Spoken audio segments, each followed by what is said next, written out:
A final da Copa do Brasil teve o primeiro dia, o primeiro ato na noite de ontem. Corinthians e Vasco empataram por 0-0. Que jogo, hein, minha gente? Foi assim uma sessão de tortura. O Timão pareceu nervoso, com os jogadores discutindo entre si e Dorival Júnior brigando com um torcedor.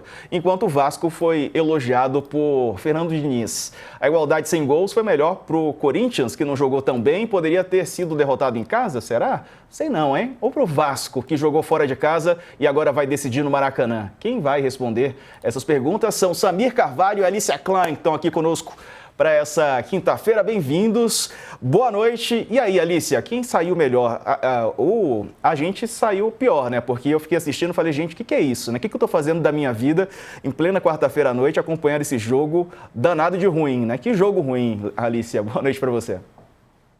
Boa noite, Diego, Samir, todas as pessoas que estão aqui com a gente. A grande vítima do jogo foi a bola, coitada, né? E, obviamente, quem precisou ou quis, se submeteu a assistir uma partida tecnicamente bem limitada.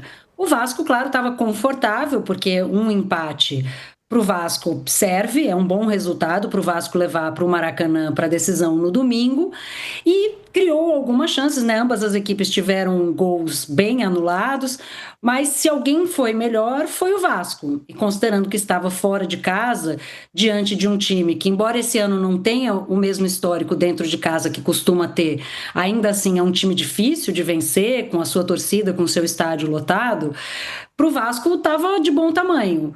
O Corinthians tentou buscar o resultado e não conseguiu. Não teve recursos, até o Memphis estava irritado, muitos jogadores, o próprio Dorival Júnior, que é um cara conhecido por aquela fleuma, por ser um cara muito contido, também estava sem paciência, discutiu, xingou o torcedor, e é compreensível que o Corinthians tenha saído irritado, porque o Corinthians, de fato, não conseguiu demonstrar nada.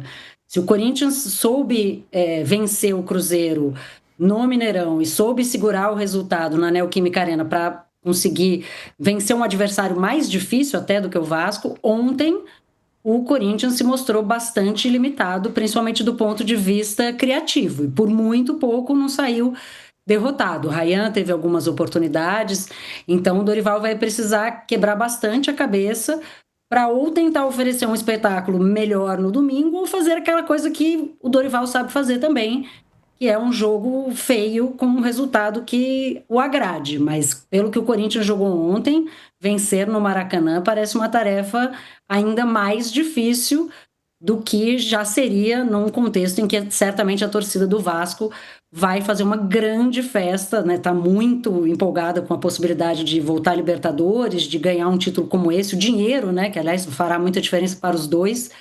Mas ontem realmente foi, olha, a gente é obrigado a assistir. Quem não é obrigado e ficou vendo, tá de parabéns. Realmente tem muito amor pelo futebol. Sessão de tortura. Ô, Samir Carvalho, você que conhece bem dos bastidores do Corinthians, tem explicação esse nervosismo todo do time, né? Teve algum fato que não foi tornado público? Você teve acesso a alguma informação? Tem algum relato sobre isso? Uma boa noite para você. Boa noite, Diego, Alice, amigos e amigas do All News. Não tem explicação, viu, Diego? Na verdade, é o fato do Corinthians não ter conseguido realmente, né, colocar o seu futebol em prática, né, aquilo que o Dorival, né, pensou, né, de estratégia para essa partida. Eu vejo, né, o nervosismo como a consequência do futebol ruim, porque o Corinthians foi extremamente dominado pelo Vasco, né, o Dorival admitiu isso na entrevista coletiva, né, admitiu o famoso nó tático, né, do Fernando Diniz, falou que o Corinthians realmente não conseguiu, né, colocar o seu futebol ali diante da postura do Vasco. Eu vejo o desempenho do Corinthians de duas formas. Eu acho que tem duas questões aí pra gente explicar. Primeiro, a questão física. Esse time do Corinthians é um time que, por característica, né, é um time muito mal montado pelo executivo Fabinho Soldado. Jogadores acima dos 30 anos, jogadores com características mesmo de um futebol sem intensidade. E esse time do Corinthians, os jogadores, para desempenhar um bom futebol, eles precisam de descanso. Às vezes você pega um jogaço do Memphis, do André Ramalho, do José Martínez, do Carrídio, mas é porque eles ficaram 2 jogos, né, sem atuar com a camisa do Corinthians. Agora, como as finais da Copa do Brasil, semifinais e final, foi uma sequência, né, está sendo uma sequência de quarta, domingo, a saúde física do Corinthians ela é delicada. O Corinthians peca muito, né, nesse quesito, e para mim foi o principal motivo do Corinthians não ter desempenhado um bom futebol. O Memphis já estava cansado no jogo contra o Cruzeiro, se escondendo. Ontem, então, se escondeu mais ainda. O próprio Garro, o Carrillo entrou em campo cansado já no segundo tempo. Isso no segundo tempo, hein? O Martínez também muito lento. Enfim, os jogadores do Corinthians pecam na saúde física. E ontem o Dorival, que acerta muito na questão tática, para mim errou. Ele quis marcar a saída de bola do Vasco com linha de três, né? O Vasco faz a saidinha de três. Ele quis colocar três atacantes ali, subiu um meio-campista para fazer a saída de três e acabou deixando três jogadores no meio-campo. O Bidon na direita, o Ranieri centralizado e o Martínez na esquerda. Aliás, invertidos, né? O Martínez e o Bidon, que eu não entendi. Com três jogadores no meio-campo e o Vasco com cinco, eu costumo dizer que futebol é matemática. O Vasco ganhou o meio-campo e dominou a partida e só não ganhou o jogo por falta de competência dos seus atacantes, que são rápidos, velozes, mas não tem muita criatividade, podemos dizer assim, na questão da última bola e na finalização, senão o Vasco merecia a vitória ontem, Diego. Vamos ver o momento em que o Dorival acaba tretando ali com o torcedor. A gente tem essa imagem, pessoal, roda aí, por favor. Esse é o momento, né, em que ele perde a cabeça, Alicia. Diego, ele perde a cabeça real, né? Real oficial, xinga o torcedor de volta e passa muito por esse nervosismo. Se ele tivesse ganho o jogo, primeiro, ele dificilmente teria sido xingado e segundo, ele estaria numa condição emocional certamente muito melhor. Ele está pressionado, né? Certamente se o Corinthians não conseguir vencer a Copa do Brasil, apesar do cenário caótico em que ele está, certamente a cabeça dele vai ficar a prêmio, a situação dele dentro do clube vai estar prejudicada, e ele está vivendo um ano todo de muita tensão, né? O Samir colocou algumas das escolhas erradas dele, mas de qualquer forma, o ano inteiro, e esse elenco com que ele está tendo que lidar, que ele sabia que seria esse, então ele não é uma vítima, mas tem gerado muito desgaste, né? Desde o Campeonato Paulista, o Corinthians não faz bons jogos, né? Dificilmente consegue uma sequência de 2 bons jogos. Então isso vai pesando. E aí o que ele está vendo é justamente o peso de passar por uma decisão como essa nos estertores da temporada, com seus atletas todos esgotados fisicamente, a cobrança veio. E o Dorival não gostou. Agora vai precisar lidar com cobrança. Quer treinar o Corinthians e não quer ser cobrado pela torcida, né? Um cara com essa experiência também talvez devesse saber se segurar um pouquinho mais. Pois é, teve o Memphis, né? A gente tem imagem também do Memphis. Ele ficou gesticulando, né? Deixou o campo aos 40 do segundo tempo, deixou o campo brigando, gesticulando, saiu insatisfeito. Essa a gente não tem imagem, mas eu posso relatar para vocês. E o Samir comenta aqui, Samir, o Memphis também ficou bravo, hein? Todo mundo nervoso no Corinthians. Mimado, né, o Memphis Depay, porque não fez uma partida boa, né, estava mal no jogo. Aliás, eu não teria tirado o Memphis, um jogador de 6 milhões de reais por mês, para mim ter que jogar o tempo todo e decidir, coisa que ele não fez. E o Yuri estava mal na partida, acho que até, né, jogando pior do que o Memphis, tá?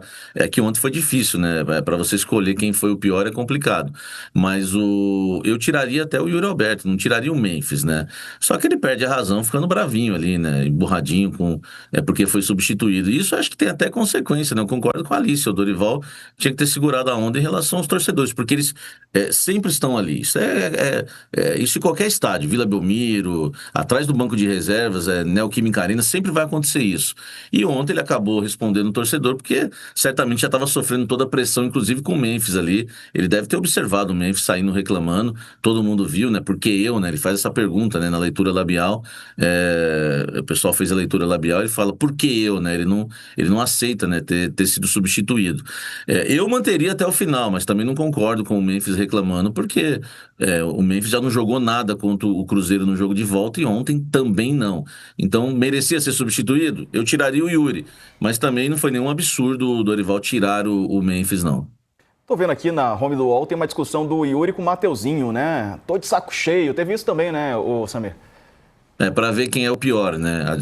Lógico que eu estou sendo irônico, mas realmente houve uma discussão, porque o Mateuzinho também, o que errou de passe, o que entregou de bola, foi incrível. O Corinthians ontem, Diego, ele teve 100 passes errados. É muita coisa para uma final de campeonato, né? De Copa, né? O jogo de ida, você errar 100 passes, e o Mateuzinho foi um deles, né? O Yuri também, o Raniel, o Garro que se escondeu em campo. Eu acho que ainda o Garro foi o pior jogador do Corinthians na partida, mas essa discussão aí é porque as coisas não estavam acontecendo, o Corinthians não conseguiu emplacar o seu futebol. E também o Dorival mexe toda hora no time, né? O Corinthians entrou com 2 linhas de 4 no Mineirão, não tinha o Garro no time titular, tinha Carrillo de um lado, Bidon do outro, por dentro os 2 volantes, o Maicon e o Martinez. E acho que deu certo. Aí ontem ele muda o esquema, né? Ele arma o time no losango, defende num 4-3-3, que perde o meio campo ali, ataca com linha de 3 também, liberando os alas. Enfim, toda hora mexe, né, também a situação tática. O Dorival é o menos culpado. Eu acredito que o Corinthians teria brigado para não cair, ou até caído para a Série B se não fosse o Dorival Júnior.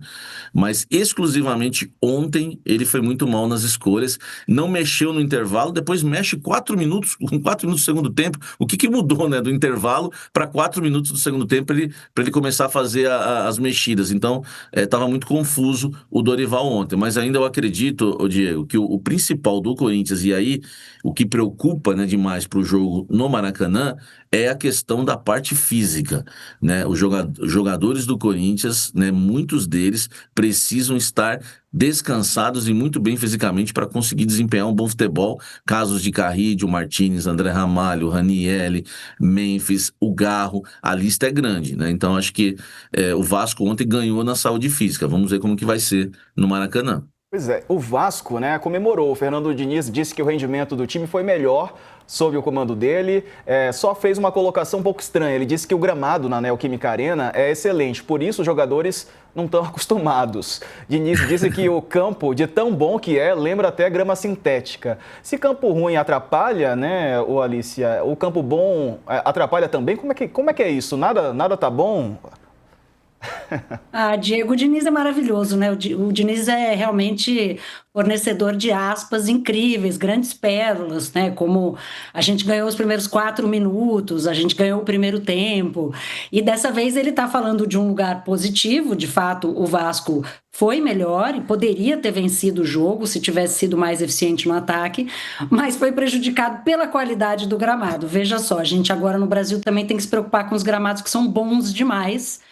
De fato, o gramado da Neoquímica Arena é um dos raros gramados naturais do Brasil, sempre em excelente qualidade, mas deve ter atrapalhado os jogadores, pobres jogadores do Vasco, acostumados a jogar em campos esburacados ou em campos sintéticos, tiveram que se adaptar à qualidade do gramado. Então, não sei, precisa preparar, vai que o time fica melhor e aí, né, vai precisar jogar contra um europeu, jogar no Catar um dia, vai ter que se adaptar às boas condições de futebol, o time do Vasco.